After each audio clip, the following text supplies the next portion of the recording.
First கொஸ்டினுக்கு போயிடலாங்க. மனிதன் எப்போதும் உண்மையே டேஷ் 4 ஆப்ஷன் இருக்குதுங்க. அதில் வந்து எது கரெக்டோ அதை வந்து நீங்கள் எடுத்து ஒரு பேப்பரில் நோட் பண்ணிக்கோங்க. சரிங்களா?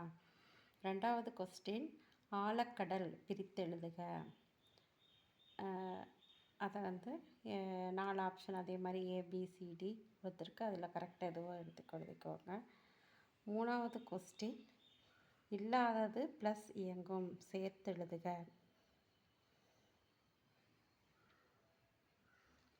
4வது பெருஞ்சித்திரனாரின் இயற்பெயர் என்ன?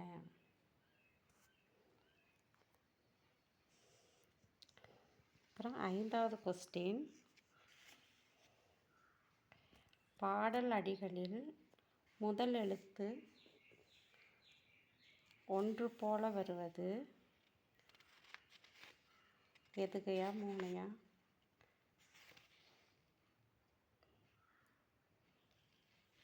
இதற்கு எழுதிக்காங்க. நெக்ஸ்ட்டு 6வது கொஸ்டின் பொறுத்துக. விளைவுக்கு அறிவுக்கு இளமைக்கு புலவர்க்கு இது என்னன்னு சொல்லி கரெக்டாக பார்த்து எடுத்து எழுதிருங்க. 7வது கொஸ்டின் செம்பயிர் பிரித்தெழுதுக. Option A B C D கொடுத்துருக்கோம். 8வது கொஸ்டின் ஊழி ஆழிப்பெருக்கு பொருள் தருக. ஊழினா என்ன, இல்லை ஆழிப்பெருக்குன்னா என்ன?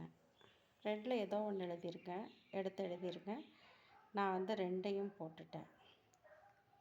9வது கொஸ்டின் பெருஞ்சித்திரனார் எழுதிய நூல்கள். Option A Thenmozhi, B Tamizhchittu, Tamil Nilam, Paviya கொத்து. இதில் வந்து அவர் எழுதிய நூல் கேட்குறாங்க. சரிங்களா? 10வது கொஸ்டின்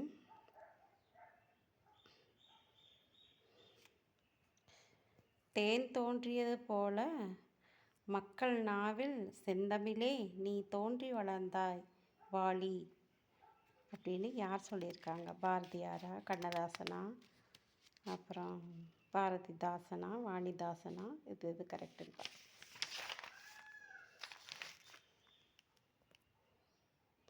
நெக்ஸ்ட்டு 11வது கொஸ்டின் வளஞ்சுழி எழுத்துக்கள் ஏட்டா பி யா சி டா டி வந்து ஏ. இதில் வந்து எது வளஞ்சுழி எழுத்து டிக் பண்ணுங்க. 12வது கொஸ்டின் இடஞ்சுழி எழுத்துக்கள். அதை மாதிரி 4 ஆப்ஷன் கொடுத்துருக்காங்க. அதில் ஆ அவ் நா யா. இதில் வந்து இடஞ்சுழி எழுத்து எது?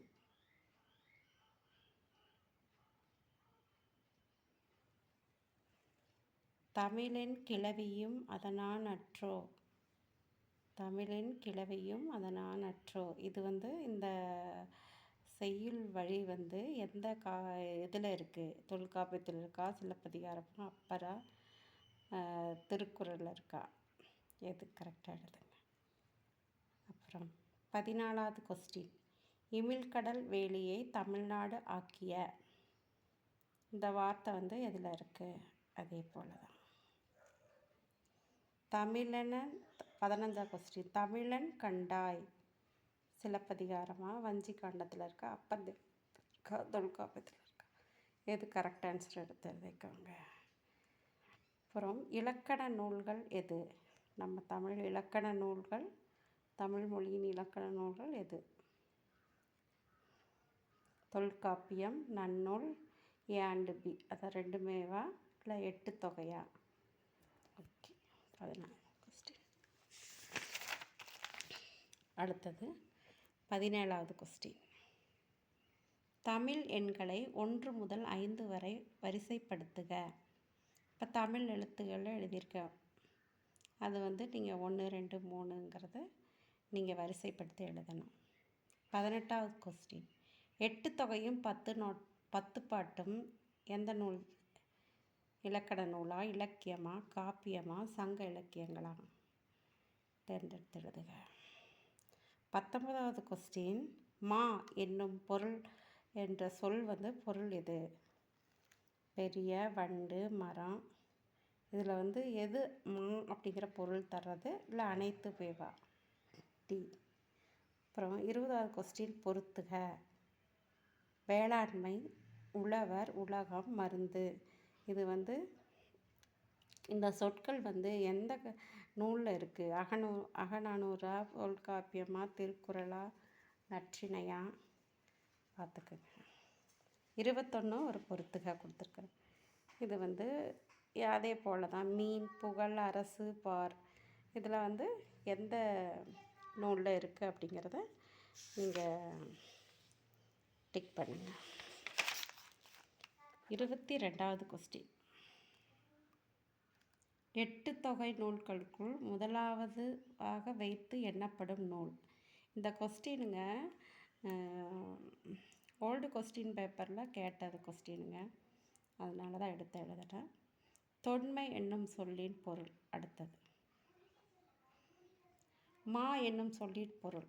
இதுவும் வந்து 2023 இந்த கொஸ்டின் கேட்டிருந்தாங்கங்க. மா என்னும் சொல்லின் பொருள். அதனால் கண்டிப்பாக அதை பற்றி படிச்சுக்கோங்க. அப்புறம் 25வது நெடு வெள்ளூசி நெடுவசி மரத்த வடு. இது வந்து நெடு வெள்ளூசி, அது வந்து போரில் ஒரு ஆள் வந்து புண்பட்ட இடத்தை வந்து ஊசி வச்சு தைச்சா அப்படிங்கிற ஒரு செய்தி வந்து நம்மளுக்கு கொடுத்துருக்காங்க. அது வந்து எந்த நூல்? தொல்காப்பியத்திலையா, இல்லை காரணாற்பதா, பதிற்றுப்பத்தா, நற்றிணையா?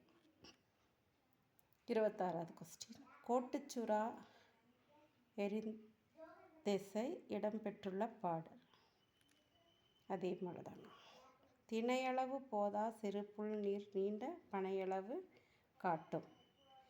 இது வந்து இந்த வார்த்தை, இந்த செய்தி வந்து, அதாவது திணையளவு போதா சிறு புல் நீண்ட, அதாவது சின்னதாக இருக்கிறத நம்ம பெருசாக காட்டுன்னு சொல்லி ஒரு கணிலியை வந்து அறிவியல் அறிஞர் வந்து சொல்லியிருக்கிறாரு. ஆனால் அதை வந்து நம்ம வந்து முன்னோர்களே நம்மளுக்கு சொல்லிட்டு போயிருக்காங்க. அது வந்து எந்த நூலில் இருக்குது? அடுத்து 28வது கொஸ்டின். குறில் எழுத்துக்களை ஒலிக்கும் கால அளவு. குறில் எழுத்து வந்து ஒரு மாத்திரை ஒலிக்குமா, 2 அரை மாத்திரையா, இல்லை 1 2 ரெண்டுலேயுமே ஒலிக்குமா? பார்த்து எழுதுங்க. 29 குறில் எழுத்துக்களின் எண்ணிக்கை எவ்வளவு? மொத்த குறில் நெடில்னு சொல்லி 2ஆக பிரிச்சிருக்கிறாங்க. அந்த குறில் எழுத்துக்கள் எவ்வளவு? ஓர் எழுத்து சொல் எது? 30. 31 இது வந்து இங்கிலீஷ் வார்த்தையை வந்து நம்ம தமிழ்லையும் தெரிஞ்சு வச்சுருக்கணும் இல்லைங்களா? அதுக்குண்டான கொஸ்டின் வந்து தொடுதிரை, செயலி, குரல் தேடல், புலனம் அப்படின்னா என்னங்கிறத மேட்ச் பண்ணுங்கள். Match the following. 32 அரை மாத்திரையில் ஒலிக்கும் எழுத்து. இப்போ ஒரு மாத்திரையில் ஒலிக்கிறது இருக்குது, 2 மாத்திரையில் ஒலிக்கிறது இருக்குது, அப்புறம் 3 மாத்திரையில் 3 கிடையாது, அரை மாத்திரையில் இருக்குது. அது எந்த எழுத்து? 33 அறிவியல் அறிஞர் கலிலியோ நிறுவிய கருத்து இடம்பெற்று உள்ள நூலின் ஆசிரியர். இடம்பெற்ற நூல் எது தெரிஞ்சிங்கன்னா அவன் ஆசிரியர் யாருன்னு சொல்லிடலாம். 34 அகர வரிசைப்படி சொற்களின் சீர் செய்தல். இந்த கொஸ்டினும் வந்து 2023 கேட்டிருந்தாங்க.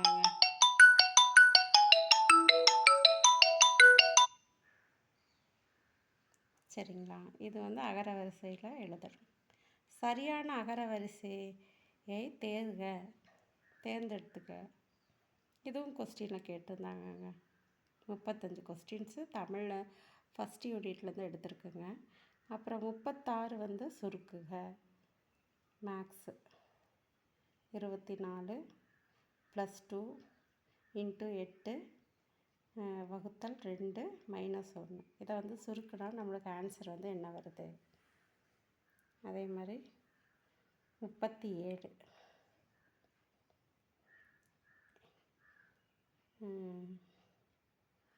20 + (2 × 8 × 2 ப்ளஸ் அதுக்குள்ளே இன்னொரு ப்ராக்கெட்டுங்க.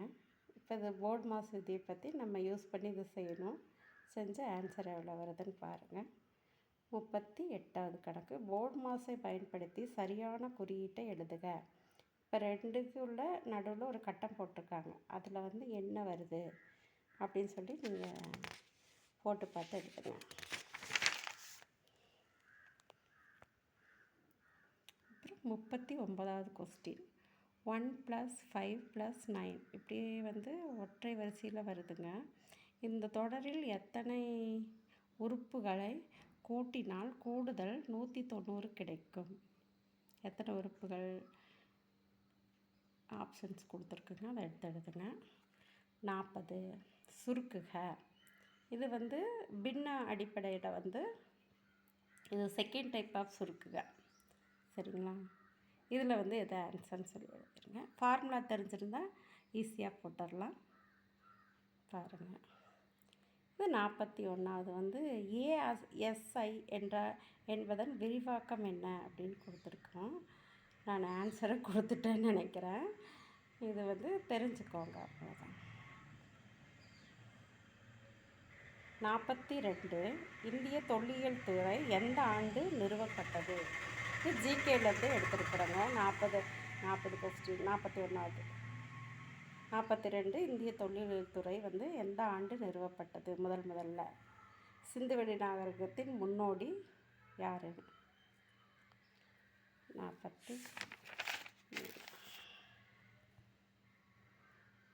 44. நீர் கசியாத கட்டுமானத்திற்கான மிக பழமையான சான்று எதுங்க? கழிவுநீர் அமைப்பா, பெரிய குளமா, சுட்ட செங்கற்களா, தானிய களஞ்சியமா? அப்புறம் 45. தானிய களஞ்சியம் எங்கு கண்டுபிடிக்கப்பட்டது?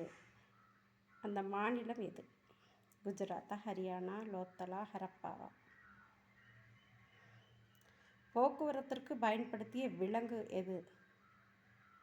சிந்துவெளி அந்த காலத்து மக்கள் வந்து நாகரிகத்தில் எந்த ஒரு விலங்கை வந்து பயன்படுத்தினாங்க? 47. லோத்தல் டேஸ் ஆற்றின் ஒரு துணை ஆற்றின் கரையில் அமைந்துள்ளது. வைகை ஆறா, நொய்யல் ஆறா, சபர்மதி ஆறா, எந்த ஆறு? 48. தந்தத்தினால் ஆன அளவுகோல் வந்து டேஸ் மில்லிமீட்டர் வரை சிறிய அளவீடுகளை கொண்டது. அப்போ சிந்துவெளி நாகரிகத்தில் கண்டெடுக்கப்பட்ட அளவீடுகள் வந்து இருக்குதுங்க. அது வந்து என்ன மில்லிமீட்டர் அளவில் வரைக்கும் இருந்தது. ஆனால் அந்த காலத்திலே வச்சுருக்காங்க. சரிங்களா? அப்புறம் 49வது கொஸ்டின். நடன மாது என்ற பெண் சிலையை எந்த உலோகத்தால் ஆனது? நடன மாது என்ற பெண் சிலையை வந்து கண்டுபிடிச்சாங்க இல்லைங்களா? அது வந்து எந்த உலோகத்தால் ஆனது? 50வது கொஸ்டின். தவறான இணையை தேர்ந்தெடுத்து எழுதுக. ஏஎஸ்ஐ கோட்டை, லோத்தல், ஹரப்பா நாகரிகம், கப்பல் கட்டும் தளம், தானிய களஞ்சியம், ஜான் மார்ஷல், காவிரி ஆறு. இதில் எது சூஸ் பண்ணி கரெக்டாக எழுதுங்க. நண்பர்களே, இதோட இந்த இன்றைக்கான 50 கொஸ்டின்ஸ் முடிஞ்சிச்சுங்க. இதில் எவ்வளோ கரெக்டாக எழுதியிருக்கீங்கன்னு சொல்லி ஜென்யூனாக போட்டு பார்த்து ஒரு இடத்துல மார்க்கு நோட் பண்ணி வைங்க. அடுத்தது வந்து நம்ம அடுத்த டெஸ்ட்டில் பார்க்கலாம். எப்படியோ வந்து கொஞ்சம் லேட் ஆயிடுச்சு, இருந்தாலும் எப்படியோ கண்டினியூ பண்ணிடலாங்க. ஓகே, நன்றிங்க.